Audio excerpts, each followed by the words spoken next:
Former Skull and Bones members and current members have been presidents, heads of the CIA, senators, heads of business. I mean, huge, huge corporations. These people have the network that brings them to such a position of power that most people could only dream of. Bush would run against his fellow Bonesman and distant cousin John Kerry in 2004. You both were members of Skull and Bones, a secret society at Yale. What does that tell us? Not much, because it's a secret. Is there a secret handshake? Is there a secret code?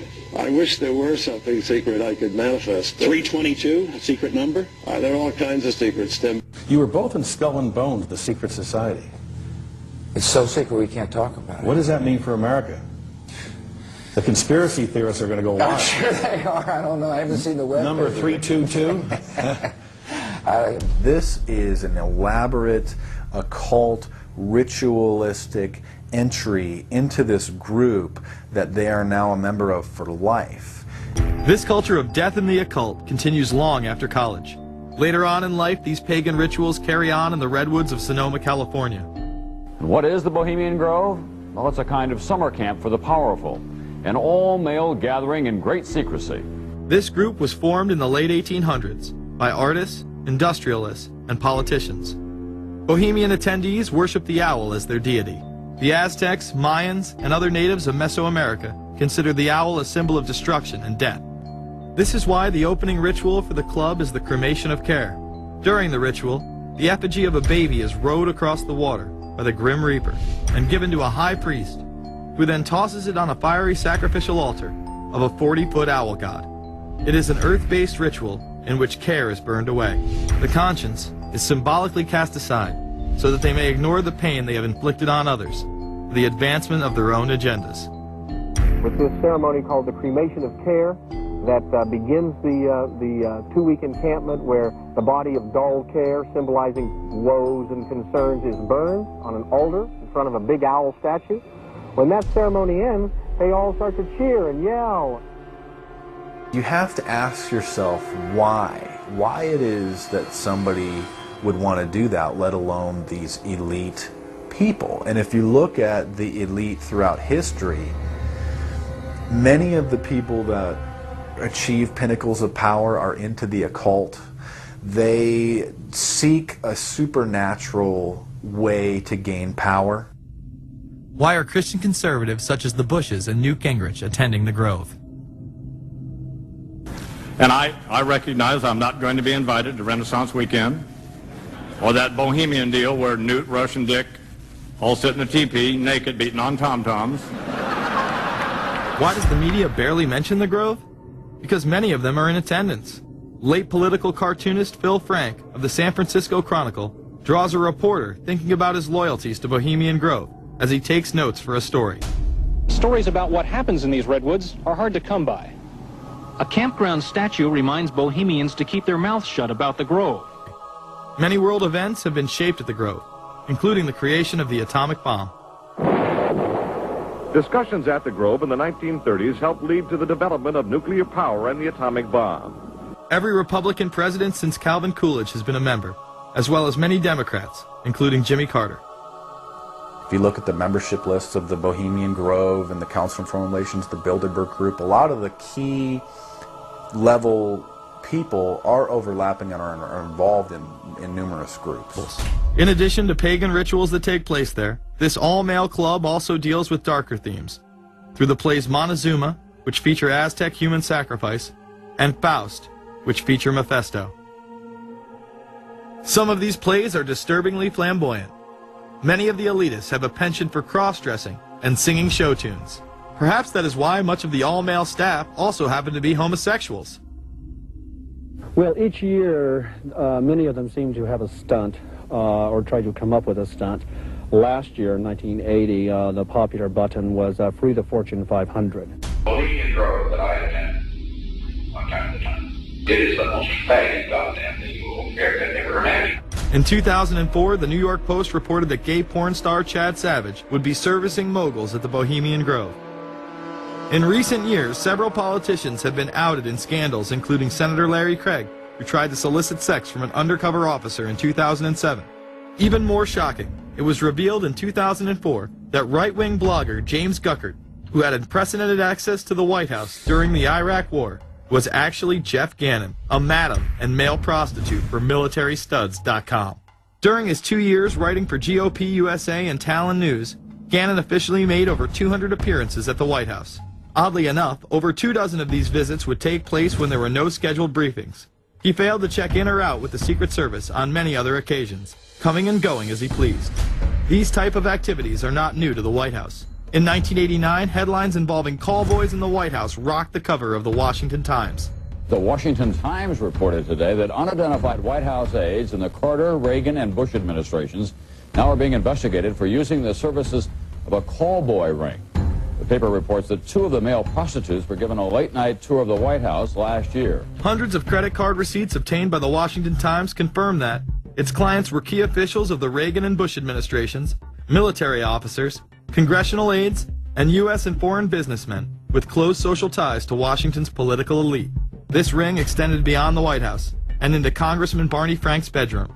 Barney Frank, one of 2 openly homosexual members of Congress, acknowledged having used a male prostitute, whom he then hired as a personal employee. The man had keys to Frank's basement apartment on Capitol Hill. Frank paid him approximately $20,000 out of his own pocket to be his housekeeper and driver. But as first reported in today's Washington Times, the man was on probation for sex crimes and a drug conviction, and he ran a prostitution business out of Frank's home. Although Frank tried to claim ignorance, Stephen Goby, the prostitute in question, claimed that Frank was completely aware of what was going on and was even receiving free and discounted sexual services. The fix seemed to be in. Frank was threatening members of Congress to remain silent prior to being exposed in this sex ring. Massachusetts Democrat Barney Frank, a homosexual, threatened to expose fellow congressmen he knew to be gay unless they stopped spreading rumors. Questions stopped and Frank walked away with a slap on the wrist. Some members of the Ethics Committee were disgusted. Do we tolerate, do we condone a member of this body who knowingly permits a house of prostitution to be operated out of his residence? You have jettered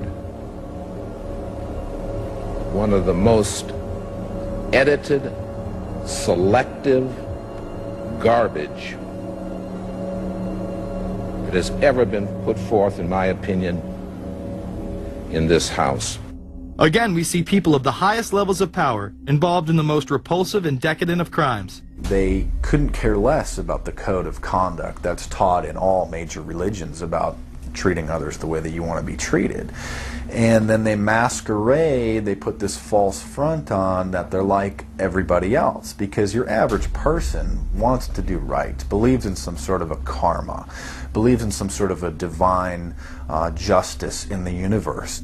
And so these people need to put on this front that they're like the average Joe in middle America, that they go to church every once in a while, and that they believe in an afterlife and a divine justice. And so they have to put on this front that they're like everybody else in order to get elected and to be accepted and to not have people look at them suspiciously, because if somebody goes around and openly admits that they were an atheist or that they were some obscure religion, people aren't going to throw their support behind them as much, and they're not going to trust them as easily.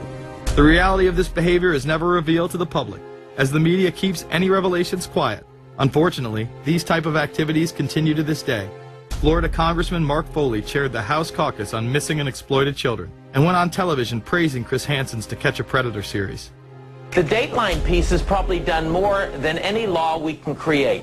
Foley was later caught attempting to have sexual relations with numerous underage pages. Congressman Mark Foley, the man who championed the Child Protection Act of 2006, resigned after inappropriate emails and instant messages surfaced that he sent to former congressional pages. Once more, no charges were even filed. Foley himself has checked into rehab. No one has been charged with any crime.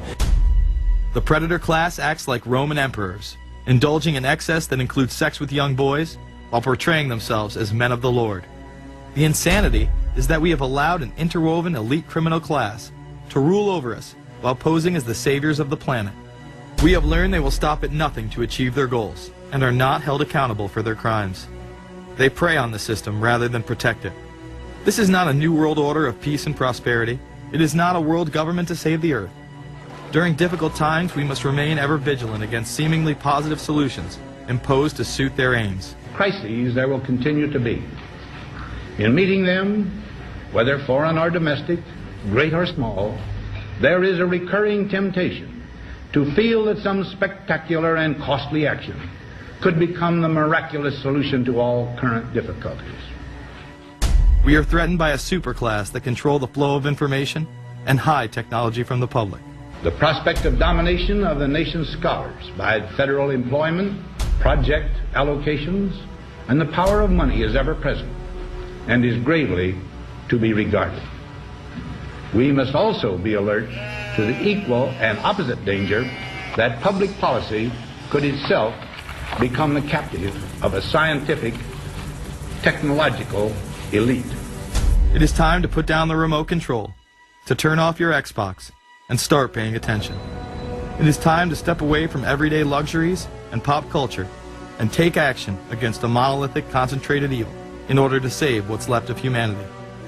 We must now trade in our apathy for action in order to defeat this invisible empire.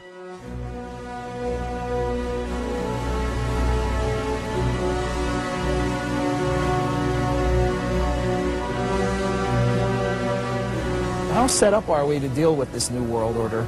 I think we're going to hear a lot about that today. Let's take the New World Order. It's an interesting phrase. I've been thinking a little bit about the structure of the world, right? The New World Order, as everybody says. The peace could yield to the pernicious New World Order. The New World Order. The New World Order. The New World Order. The New World Order. This New World Order. Stay fixed on your goal of imposing the New World Order.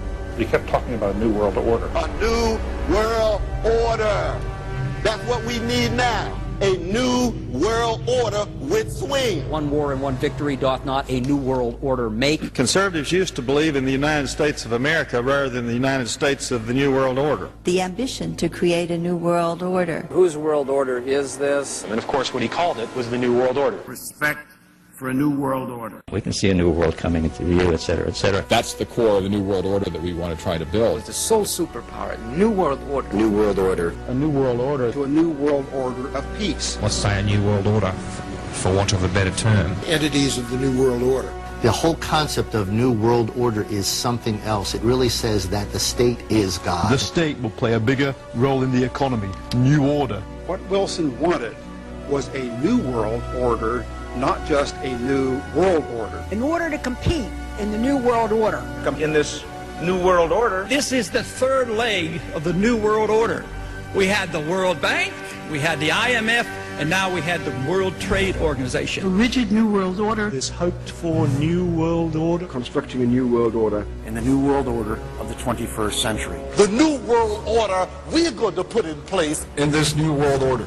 In this new world order. The patriots in this country are not going to see their rights diminished in order to create a new world order. That President Bush has described as a new world order, which we all share that same desire. A new world order is surely in the making here. Are we ready for the new world order?